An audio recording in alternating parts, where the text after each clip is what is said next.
Ecclesiastes 3:11. He hath made everything beautiful in his time. Also he hath set the world in their hearts, so that no man can find out the work that God maketh from the beginning to the end. God tells us here that God makes all things beautiful. I believe that, and so should you. But let us not forget that he makes them beautiful in his time, not our own. One of the things that our family enjoys doing is making bread. If you've ever had fresh, homemade bread, you know that nothing store-bought can compare. And bread is a simple process, but boy, it takes time and it takes the right timing. For instance, if you don't take the time to properly knead your dough, it will be dense like a brick. The first time I made bread, it came out more like a hockey puck than an artisan loaf because I had skipped out on the strenuous kneading process. If the bread is not proofed properly, it won't turn out well either. If you don't allow the yeast enough time to proof the bread, everything will look fine, but when you pull it out of the oven, you will find that you're biting into a loaf of bread that has the same mouthfeel as a block of Swiss cheese. Not an entirely pleasant thing. Ask me how I know. Then you have to have the proper bake times.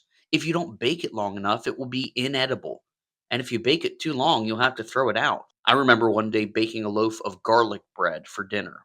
We put the bread in the oven, we were cooking the rest of the meal, and then I stepped outside to take a phone call. When I came back in from the phone call, we sat down, we started eating, and about halfway through dinner, someone said, "Daddy, where's the garlic bread?" I will tell you, I had made the best smelling garlic charcoal you have ever seen in your life. You see, folks, God's timing is perfect, but we may not always understand it, and we may not always appreciate it. In fact, God tells us that His timing is something we won't be able to understand, and truthfully, we can't fully appreciate while it's happening. You may be listening today and feel like, boy, God has left me where I am. Well, maybe you're enduring a time of proofing. Maybe God's putting you through an extensive kneading process. You see, when bread is done outside the proper timing, it is a mess. But boy, when the timing is right, there is nothing in this world better than some homemade, fresh, warm bread. Just the same, God's timing in your life is second to none. In your relationships, in your marriage, in your child rearing, in your ministry, at your job.